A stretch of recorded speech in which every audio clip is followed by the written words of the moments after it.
Assalamualaikum warahmatullahi wabarakatuh. Saya di sini akan mempresentasikan tugas saya, yaitu analisis semiotika pada puisi Hujan Bulan Juni karya Sapardi Djoko Damono.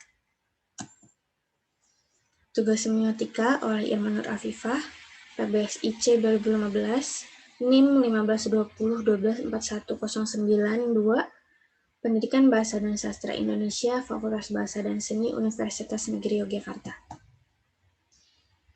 Abstrak. Tujuan penelitian ini untuk mengetahui, mendeskripsikan, dan menganalisis makna sebuah puisi dan mengidentifikasi tanda-tanda melalui ikon, indeks, dan simbol yang terdapat dalam puisi Hujan Bulan Juni dengan model semiotik Charles Peirce. Metode penelitian yang digunakan dalam penelitian ini adalah deskriptif. Teknik analisis data yang digunakan dalam penelitian ini adalah teknik baca dan teknik catat. Hasil dari penelitian ini terdapat kesamaan beberapa ikon dan simbol pada setiap baris.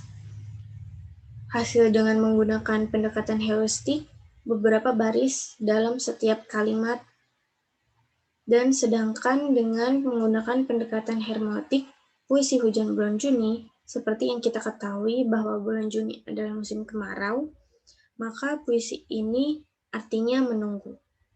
Ini menggambarkan seseorang yang menunggu orang yang dicintainya. Kata kuncinya puisi, semiotik, heuristik, hermeneutik, jenis tanda. Bab pertama yaitu ada pendahuluan, latar belakang. Puisi adalah salah satu genre dari sebuah karya sastra. Puisi sebagai salah satu jenis sastra merupakan pernyataan yang inti. Puisi mempunyai sifat, struktur, dan konvensi sendiri yang khusus. Puisi merupakan sebuah sarana untuk mengekspresikan perasaan, gagasan, ataupun imajinasi seseorang dalam bentuk tulisan. Banyak orang yang menggemari sebuah puisi, tetapi tidak sedikit juga orang yang merasakan kesulitan dalam memahami atau memaknai isi dari puisi tersebut. Maka dari itu, kajian sebuah puisi akan memudahkan seseorang dalam memahami atau memaknai isi sebuah puisi. Mengkaji sebuah karya sastra termasuk puisi, banyak pendekatan yang dapat dilakukan. Pendekatan merupakan cara-cara menghampiri objek. Dalam hal ini adalah karya sastra. Dalam buku Sumiyadi tahun 2012, halaman 13. Begitu juga dengan puisi dapat dikaji dengan menggunakan berbagai macam pendekatan. Salah satu pendekatan yang dapat dilakukan dalam mengkaji sebuah karya sastra itu adalah pendekatan semiotik. Tanda adalah perangkat yang kita pakai dalam upaya memaknai makna yang terkandung di dalamnya. Sehingga dalam semiotika hendak mempelajari bagaimana manusia memaknai hal-hal, memaknai berarti bahwa objek-objek itu tidak hanya membawa informasi, dalam hal mana objek-objek itu hendak berkomunikasi, tetapi juga mengkonstruksi sistem terstruktur dari tanda. Dalam buku Sobur tahun 2013, halaman 15. Tanda dalam puisi memiliki sistem penggunaannya dan juga memiliki makna yang tersirat atau tersembunyi. Maka dari itu, penulis bermaksud mendalami mengenai sistem tanda dalam puisi. Penulis memilih ilmu semiotika sebagai metode yang sesuai untuk mengetahui makna dalam tanda yang terkandung dalam puisi. Pemilihan judul puisi Hujan Bulan Juni ini didasarkan ketertarikan penulis terhadap nuansa puisi tersebut. Penelitian dalam masalah yang dikaji ini lebih memfokuskan semiotik Peirce dan Rivater yang artinya usaha untuk menganalisa puisi yang mempunyai sistem tanda yang menentukan konvensi apa yang menentukan karya sastra. Semiotik Rivater khusus digunakan untuk pemaknaan puisi, serta menggunakan teori dari Charles Sanders Peirce yang dikutip dalam buku Semiotika Komunikasi dari Alex Sobur tahun 2013, yang dimana teori Peirce mengklasifikasikan jenis tanda berdasarkan objek ke dalam 3 jenis, yaitu ikon, indeks, dan simbol. Rumusan masalah dari penelitian ini yaitu bagaimanakah analisis semiotika pada puisi Hujan Bulan Juni karya Sapardi Djoko Damono, tujuan penelitiannya untuk mendeskripsikan semiotika pada puisi Hujan Bulan Juni karya Sapardi Djoko Damono. Manfaat penelitian. Manfaat teoritisnya yaitu dapat memberikan kontribusi dalam perkembangan ilmu linguistik, dapat dijadikan sebagai referensi tambahan, khususnya dalam analisis teori semiotika. Manfaat praktisnya dapat memberikan manfaat dalam pengembangan kerja para praktis semiotik, yaitu dosen dan mahasiswa. Hasil penelitian ini dapat dijadikan sebagai contoh aplikasi semiotika Charles Sanders Peirce dan Rivater. Hasil penelitian ini juga bisa digunakan untuk mahasiswa dalam memahami teori semiotika Charles Sanders Peirce dan Rivater, serta mengetahui cara penerapannya dalam karya sastra, serta bisa digunakan sebagai bahan acuan untuk penelitian selanjutnya dalam objek yang berbeda. Pengertian semiotika.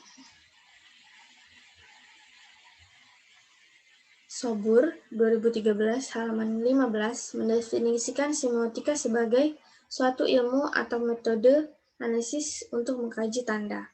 Sedangkan menurut Hood, semiotik adalah ilmu yang mengkaji tentang tanda, artinya semua yang hadir dalam kehidupan kita dilihat sebagai tanda. Ya, ini sesuatu yang harus kita beri makna. Dalam buku Hood tahun 2014, halaman 15. Lebih rinci, semiotika menurut Charles Peirce adalah studi tentang tanda dan segala sesuatu yang berhubungan dengannya, yaitu cara berfungsinya, hubungannya dengan tanda-tanda lain, pengirimannya, dan penerimaannya oleh mereka yang mempergunakannya.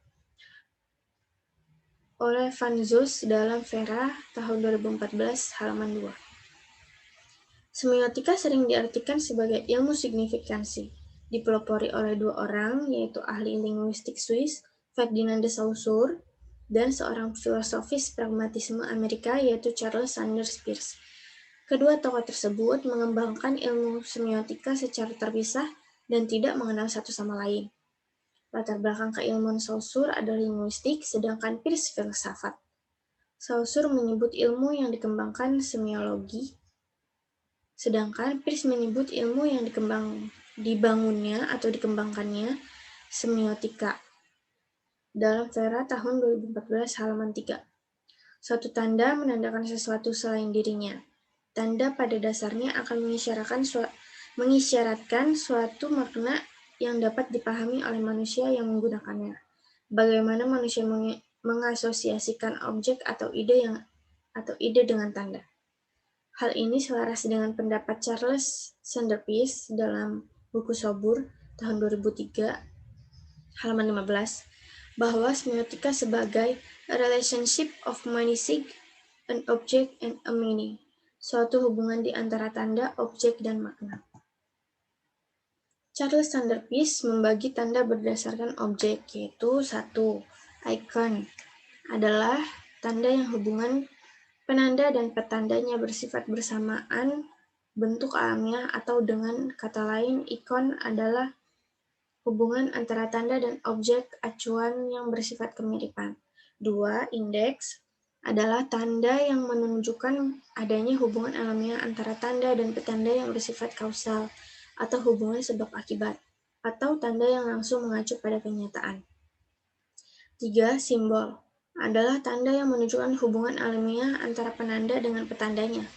Hubungan di antaranya bersifat arbiter atau semena. Hubungan berdasarkan konvensi perjanjian masyarakat. Dalam buku Sobur tahun 2013 halaman 42. Berdasarkan hubungan antara penanda dan petanda ada 3 jenis tanda yang pokok, yaitu ikon, indeks, dan simbol.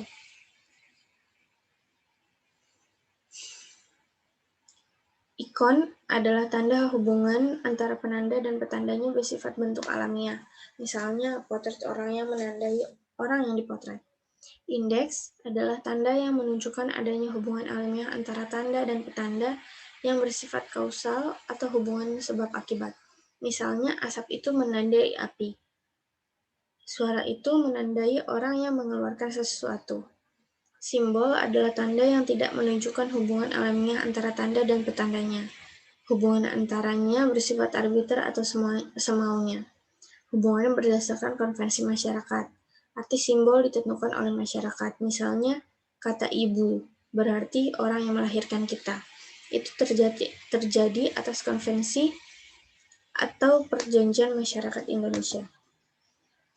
Penelitian dalam masalah yang dikaji ini lebih memfokuskan semiotik rivater, yang artinya usaha untuk menganalisa puisi yang mempunyai sistem tanda yang menentukan konvensi apa yang menentukan karya sastra.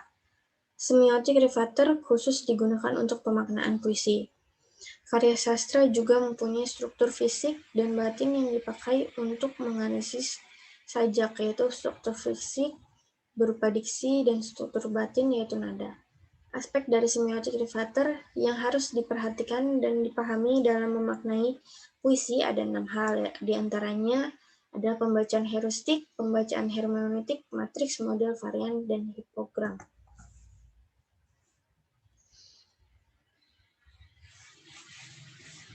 Kajian semiotik menggunakan 2 model, yaitu model pembacaan heuristik dan model pembacaan hermeneutik. Berikut penulis paparkan dari kedua model pembacaan semiotik tersebut. Model pembacaan heuristik adalah pembacaan karya sastra, puisi berdasarkan struktur kebahasaannya atau secara semiotik adalah berdasarkan konvensi sistem semiotik tingkat pertama. Dalam buku Pradopo tahun 2005 halaman 96. Dalam pembacaan ini, hal yang dilakukan antara lain menerjemahkan atau memperjelas arti kata-kata dan sinonim-sinonim yang terdapat dalam sebuah puisi.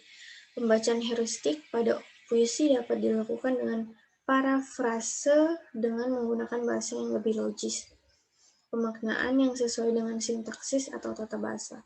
Hal itu dapat dilakukan dengan cara memberikan sisipan kata atau sinonim kata-katanya yang dapat diletakkan dalam tanda kurung. Struktur kalimat dapat disesuaikan pula dengan kalimat baku. Model pembacaan hermeneutik adalah pembacaan karya sastra, puisi berdasarkan konvensi sastranya. Pembacaan hermeneutik merupakan pembacaan ulang sesudah pembacaan heuristik dengan tafsiran berdasarkan konvensi sastra. Pada Pradopo tahun 2005 halaman 96. Hal ini dilakukan untuk memperoleh daya interpretasi yang baik dalam mengungkapkan bahasa puisi yang lebih luas menurut maksudnya. Pembacaan hermeneutik ini berkaitan dengan konvensi sastra yang memberikan makna itu, diantaranya konvensi ketaklangsungan ekspresi puisi. Rivater dalam Jebrohim tahun 2003 halaman 97. Pengertian puisi. Puisi merupakan bentuk ekspresi seseorang pengarang dengan susunan bahasa yang padat dan indah. Definisi atau pengertian puisi menurut Suryaman tahun 2005 halaman 20 adalah karya emosi, imajinasi, pemikiran, ide, nada, irama, kesan panca indera, susunan kata, kata-kata kiasan, kepadatan, dan perasaan yang bercampur baur dengan memperhatikan pembaca.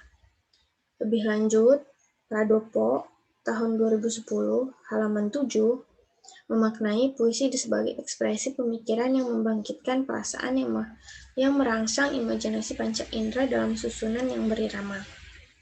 Pendapat para ahli di atas dapat disimpulkan bahwa pengertian puisi adalah sebuah karya sastra yang indah, merupakan bentuk luapan perasaan atau karya imajinatif seorang penyair yang dikemas dalam bahasa yang padat dan indah, sehingga membangkitkan perasaan, panca indera, dan merangsang imajinasi lewat penataan bunyi, irama, dan makna sehingga memberi kesan keindahan kepada pembaca. Metode penelitian.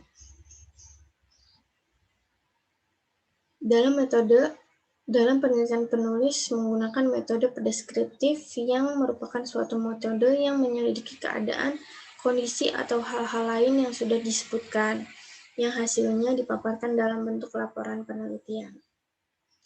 Dalam penelitian ini, data yang dikumpulkan berupa teks sebuah puisi yang berjudul Hujan Bulan Juni, karya Sapardi Djoko Damono, Setelah penulis mengumpulkan data yang berupa sebuah puisi, selanjutnya penulis menganalisis teks puisi tersebut. Teknik analisis data yang digunakan dalam penelitian ini adalah teknik baca dan catat. Teknik ini digunakan karena pada penelitian ini penulis membaca kemudian mencatat data yang telah diperoleh. Teknik baca dilakukan dengan membaca secara seksama teks puisi Hujan Bulan Juni. Teknik catat dilakukan dengan mencatat hasil analisis berdasarkan kajian semantik pada puisi Hujan Bulan Juni. Hasil dan pembahasan. Hasil dari penelitian ini, menurut semiotika Peirce, terdapat pada kalimat-kalimat, yaitu 1. Hujan bulan Juni termasuk pada simbol icon, tanda icon. Kedua, tak ada yang lebih tabah dari hujan bulan Juni termasuk pada tanda icon. Ketiga, dirahasiakannya rintik rindunya kepada pohon berbunga itu merupakan tanda simbol. Keempat, tak ada yang lebih bijak dari hujan bulan Juni merupakan tanda ikon. Dihapusnya jejak-jejak kakinya yang ragu-ragu di jalan itu merupakan tanda simbol.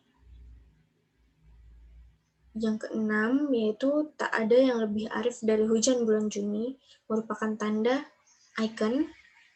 Yang ketujuh, dibiarkannya yang tak terucapkan diserap akar pohon bunga itu merupakan tanda simbol.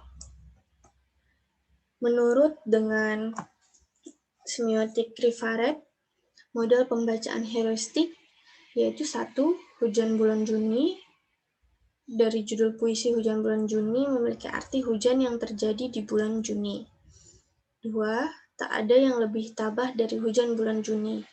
Kata tabah berarti tetap dan kuat hati menurut KBBI daring kemendikbud.go.id. Jadi dalam kalimat ini memiliki arti bahwa hujan di bulan Juni tetap dan kuat hati. Yang ketiga, dirahasiakannya rintik rindunya kepada pohon berbunga itu. Kata rahasia berarti sesuatu yang sengaja disembunyikan supaya tidak diketahui orang lain. Menurut KBBI daring kemendikbud.go.id. Jadi dalam kalimat ini memiliki arti bahwa hujan bulan Juni menyembunyikan rasa rindunya kepada pohon yang berbunga. 4. Tak ada yang lebih bijak dari hujan bulan Juni. Kata bijak berarti selalu menggunakan akal budinya, pandai, mahir. Menurut KBBI daring kemendikbud.go.id. Jadi dalam kalimat ini memiliki arti bahwa tidak ada yang lebih bijak dari hujan bulan Juni. 5. Dihapusnya jejak-jejak kakinya yang ragu-ragu di jalan itu. Kata hapus berarti tidak terdapat atau tidak terlihat lagi, hilang.